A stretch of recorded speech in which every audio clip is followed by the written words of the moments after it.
What's going on, guys? It's Kyle with DTOM Knives and Gear, and today we are going to be doing the full review of this guy. This is the Grimsmo Norseman. Very, very popular knife. Been popular for years now. And this is the first time I'm able to handle one, thanks to a gentleman that is a local buddy to Kevin, Lefty EDC, my brother. Sent it to him. He got to handle it and get his 2 cents. And like, you know, it's a big knife. I think Kyle might like it. And he was gracious enough to let him send it to me. And then is also going to let me send this to Chris over at Grady's Gear.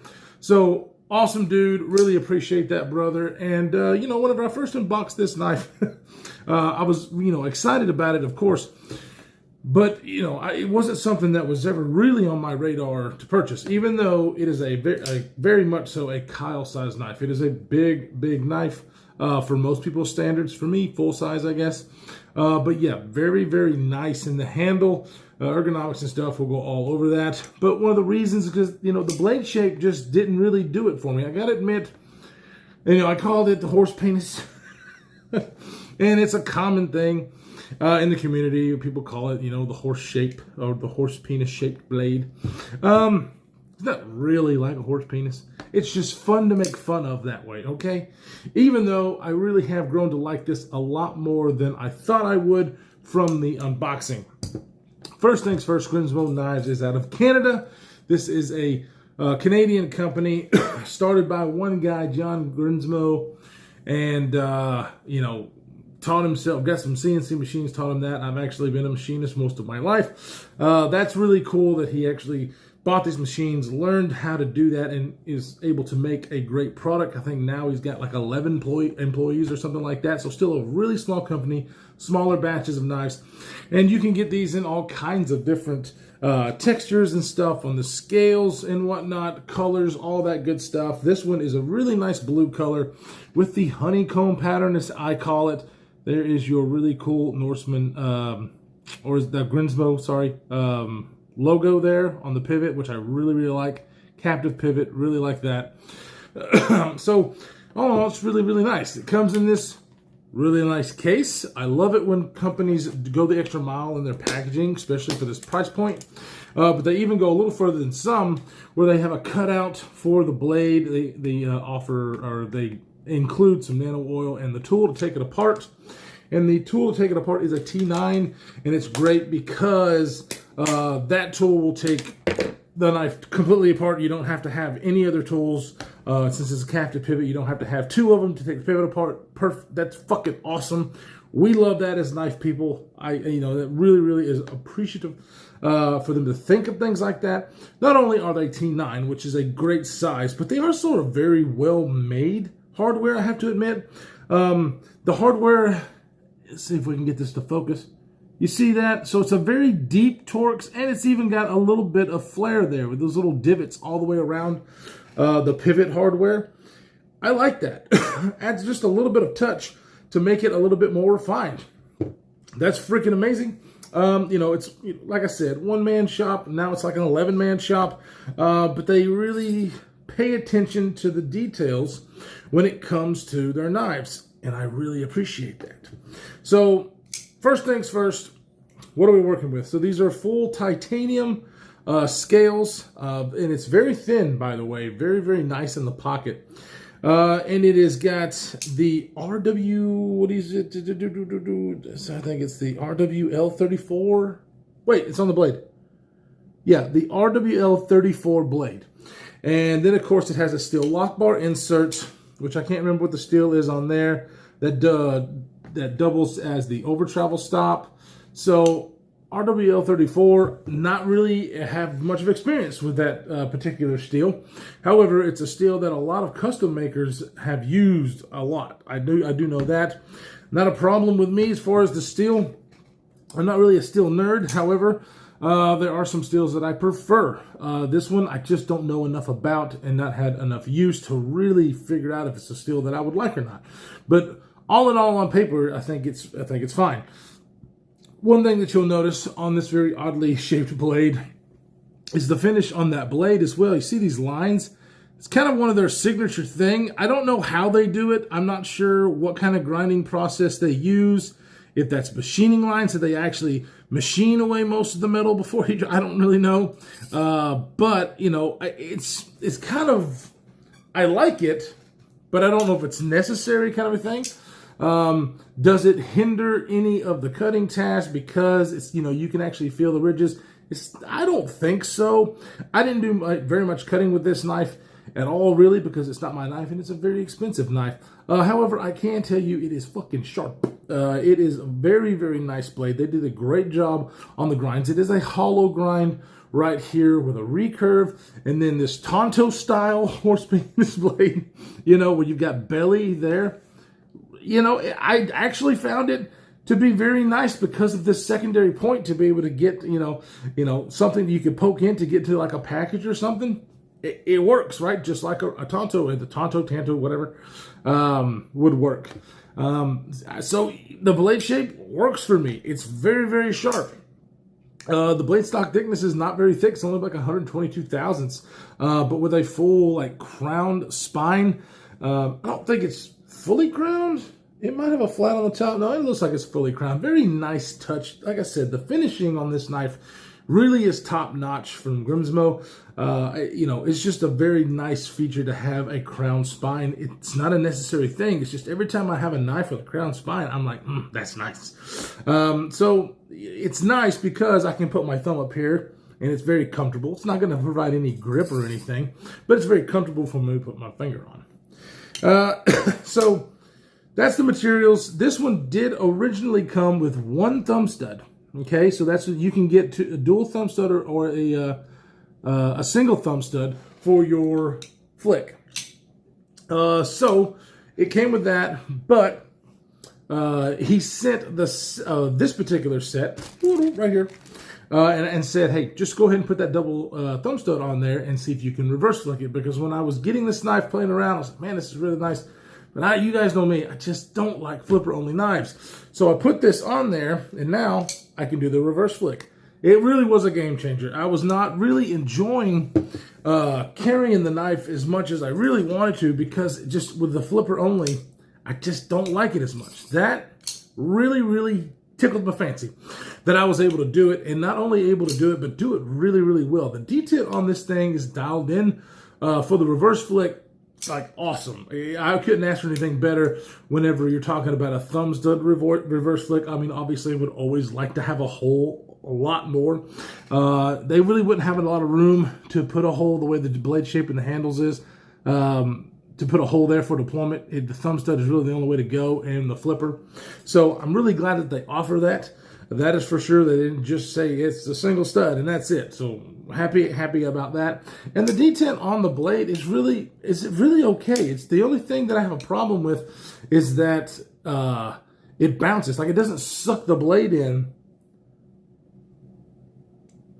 It's like the detent on the open, it feels so good, but it doesn't suck that blade in hardly at all. Like it is so light going back in there. This knife was so fun, except for that, because when you have that, this is what you have. Boom. See how it bounces off there? God, that is annoying as shit. Oh man, like this knife would actually be on my radar the way this one sits if it didn't do that. And I never thought in a million years that I thought, or did I think that I would say that. But actually carrying it and playing with it, especially with this double thumb stud where I can reverse flick it, it was actually pretty fun to sit here and play with. I really only carried it around the house and stuff because I didn't want to damage somebody's really expensive knife. These things run for about $900 to $1,000 if you get it from Grimsmo, and then of course on the secondary market they can go up from there. So I was really, really stoked. I just now almost know that I probably would not be able to buy one because of that bounciness. Now, as you can see there, you can I did it again, but you can kind of figure out how to not let it do that, but it just did it way too much for me, which is fine. It probably wouldn't bother a whole lot of people, but for some reason that really irks me. I wish that detent would suck the damn blade in. I think it should, and I would like to find out what could be done about that, because it's not the first time that me handling this wasn't the first time that I found out about this. There's a lot of other reviewers that I've seen review this knife, that it happened to them as well. So it is the knife and its design. What could Norseman do, or Grimsmo, do to fix that? I really, because I mean, other than that, this thing is so fucking awesome on its machining, the finishing on it. I mean, if you don't like the blade shape, you don't like the blade shape. If you don't like big knives, you don't like big knives. But I mean, ergonomically, this thing is really sweet. It's big enough for my, very large hands. It does have jimping on here, but it's done very well. And then, of course, like in a backed up grip where my finger is here and I can put my thumb, on the jimping. It feels great. I can kind of put my thumb way up here if I want to get right behind the blade and do something like that. That's very comfortable. It's comfortable in almost every single grip, and I've got options. You do have this area right here, which is not a choil, but definitely a big enough spot for my sausage fingers to choke up on. That is awesome. So I've got so many options for grips that it makes this knife kind of fucking cool. If it wasn't for that bouncing back off of the detent, I don't know if I can get over that. I mean, like I said, those lines and stuff on the blade, I can kind of take it or leave it. I think it looks cool. I don't think it would actually get in the way like I originally did. And so, yeah. It's just, it carries great. This pocket clip, man, pretty simple design pocket clip, doesn't sit very deep carry, but is flat and rounded off on the corners. I mean, I can't feel that pocket clip anywhere on this hand. That it's like the perfect pocket clip for ergonomics, I'll say that. And it goes in and out of pocket really just fine. I like the pocket clip. There are some knives out there where I love everything about the knife pocket clip. Might be something to get, but I'm not very picky when it comes to that though. My ideal pocket clip is a wire clip, really. One thing that I also noticed is the lock bar cutout. That's actually pretty cool the way that they've done it. It's really thin, but it's also got quite a bit of that slot there is wider than most. Let's pull something out here that is a frame lock. There's your drift. See there versus there and how much wider that gap is there. Not sure really what kind of difference that makes. I mean, look at this one. The Koenig Arius, like almost no thickness there. So I'm not sure what kind of a difference that makes. If it does make any difference, it's definitely a different aesthetic on this side that I don't think is bad. The finishing, I mean, obviously most of the time, this might be it. I might have figured it out. Most of the time on the lock bar cutout, when you're having a regular style knife where you get two scales, and the scale with the lock bar is done, they use a wire EDM machine. And you can tell that because a wire EDM machine is basically a copper wire, brass wire, that runs on a spool through a machine and some water, and it basically has a current that burns and cuts that material, and it leaves a particular kind of finish on the blade. And then of course you can metal finish, some kind of polish to get that out, but most of them don't really bother. Most of the time they maybe blast it. I almost want to say, looking at this, thinking about that, this is not a wire burn, that this is actually an end mill that goes in there and cuts that lock bar out, which makes sense because smaller shop, a wire EDM is just another CNC machine to have. You can fixture it up and do a bunch of parts, but it makes sense if he started with CNCs and that's all he's got and he doesn't have a wire EDM, then he has to take an end mill, a small enough end mill that he can to actually go in there and cut that thing out. And that's exactly what this is. And so I get that. I get that really good. Now, speaking of his machining, I don't know what they were like in 2008 when they started, but now their machining is excellent. All I can say is this knife is number 1574, and the amount, the milling that's done with the chamfers, the roundness, every spot on the blade is rounded off, even back here, up on top. Very nice finishing. The chamfers and the rounding of the scales are nearly perfect. Like they're even all the way around. The blending is really good. You can tell that these are stone washed. The blade is stone washed. Just it just flows really well and is up there with most of the other knives that I've had at this price range. Maybe even a little bit better when it comes to the blendings of the surfaces that we have here. I dig it, and I dig it a lot. Let's go ahead and flip the camera around. We'll do some size comparisons, do some specs, get a closer look at this Grimsmo Norseman. An actual surprise on how much I like it. Just that one bouncy thing is giving me the problems. But if you were trying to figure out what does this thing compare to, let's go ahead and do that. Flip the camera around and put it up against some other knives in Mr. Kyle's collection. Alrighty. So, let's see if we can get some closer pictures. Lighting's not perfect here. But there is those really cool, little divots and stuff on the hardware. Shows that they do make the hardware in-house, I believe. The milling that is in this honeycomb little pattern. You can see little triangles where the end mills go in and out. Consistent all the way through. Just really, really nice. Sorry, get you on this blue anodization. You definitely get oils on them, and you can tell. Like I said, capped at pivot with his logo, which is nice, kind of plain on this side with the tooling. There's that thumb stud. These are newer thumb studs on the dual side. Nice color blue. Doesn't really match this, but goes with the knife. Even if you had it this color blue, it would probably end up looking like that anyway. There's that pocket clip. Standoffs, didn't talk about. Come on, camera. Nice standoffs. Simple. Very, very thin knife. Really, really thin, and I think a lot of people are going to like that. There is the appendage. No, it's kind of grown on me, guys. It really has. The only reason that the blade might give me a little bit of concern now, not really the shape, is mainly the recurve, because I just don't have the tools to do that, but you could send it to a lot of good people in this community that can put a wicked edge on this. I'm not sure if this is the factory edge or not, but it's fucking awesome, let me tell you. There's that crown spine. Just a really interesting looking knife. And then of course, as you can see in the circle, it's a larger size knife. Definitely Kyle's size, right? So you've got an overall length of just over 8.5 inches. You have a blade length of just, about 3.6, a little over that inches. The handle length is about 5 inches. With a grip length of 4.25, and that really translates to me having so much room on this thing. It's really such a great ergonomic knife. It's wide enough this way because it's pretty thin. It's only 400 thousandths thick this way, but it's wide enough this way where I feel really, really nice when I hold on to this. It's not too thick, not too thin. It's right there in that sweet spot. The pocket clip is milled perfectly and rounded off where it's just not a hot spot. Really, really nice ergonomically. The handle shape is conducive to, I think, many hand sizes, but for my hand size, this thing is fucking awesome. And then, of course, I can choke up right there. Really, really nice.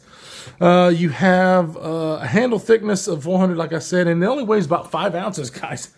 What the hell? What the hell? I think that's a fine weight. 5 ounces for me with this size of a knife. What did I say? That can't be right. Hold on. Oh, yeah, it is. For some reason, I thought this blade looks longer than what it is. But it's not, from tip to the tip of the scale. But anyways, 5 ounces, I think is fine. It's thin profile, goes amazingly in the pocket. So, yeah, I don't think it's that bad. But let's go ahead and put it up against some other knives in the collection. Let's go ahead and put it up against some American-made high-end production knives. How about the Koenig Arius? As you can see, it is definitely a larger, let me put a pivot to pivot here, larger than the Arius, but not by much, right? It's not crazy. And then, of course, you have the Spartan Harsey folder, which is also a larger knife. Spartan Harsey, I think, is guided by a hair as far as being just a little bit longer. So it's kind of in the middle of these two, I think. But yeah, just a full-size knife, right? Let's go ahead and put it up to one that just kind of reminded me of it because it's got a funky blade and it's just blue anodized. It's really the only reason. But there's your Midgard's Messer Bomber. Jesus, Mother Mary. I've had the Viking. I actually just got rid of the Viking. Miss it already. But that is the Bomber from Midgard's Messer. So yeah. It's a big one. I like big knives, and so it's definitely up my alley there. And I think it's gorgeous. Now, I didn't before, guys. I really didn't like this blade shape. But having it having it here and actually getting to really play with it and really get to know the blade, right? Rather than looking at pictures or videos and stuff, I can see the appeal. Definitely can see the appeal. If this thing didn't bounce out from when you're closing it, it would be absolutely a home run. But because it does, I mean, now the fall shut action is a guillotine. I mean, it fucking falls. And it falls just as well as any of the other really nice higher end production knives. Very smooth, locks up like a bank vault. It's not going anywhere. If it just didn't bounce, it would just be freaking great. And so I'm really hoping that, which I know that he's watched other videos and stuff, because the ones that I've seen, people have said the same thing. So maybe just maybe some of the newer ones that are coming out, they might be able to find a way to fix that. I'm hope so anyway. If he has already mentioned that he's going to do that, I don't know about it. So hit me up in the comments if you have already heard about that. So anyways, guys, that is the Grimsmo Norseman. And I was really excited really excited about this knife now, and I wasn't when I first got it. So it's definitely one of those that changed my mind when I've got it in hand. Really, really nice blade. I definitely understand the appeal. The hype about it being like the best knife, high in production knife, definitely not there for me. However, when you're talking about the finishing, yes, I would say it is very, very, it's right up there with all the other ones, the Conigariuses and all that stuff for the finishing. It is right up there. It's just not as well made to my liking when it comes to detent and on the closing action. I like a blade to suck in, and this one less sucking. It just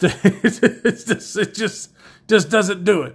But anyways, I really appreciate everybody stopping by and checking it out. Kevin, thank you for sending it my way via our mutual friend up in PA. And then I will be sending this off to Chris over at Grady's Gear, so definitely stay tuned for that. I'm very interested.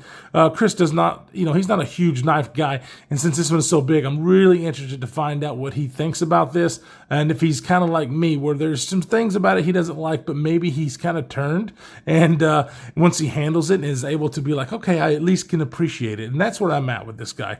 I definitely appreciate it. So, guys, stay safe in this absolutely crazy fucking world that we are living in, and we will see you in the next one.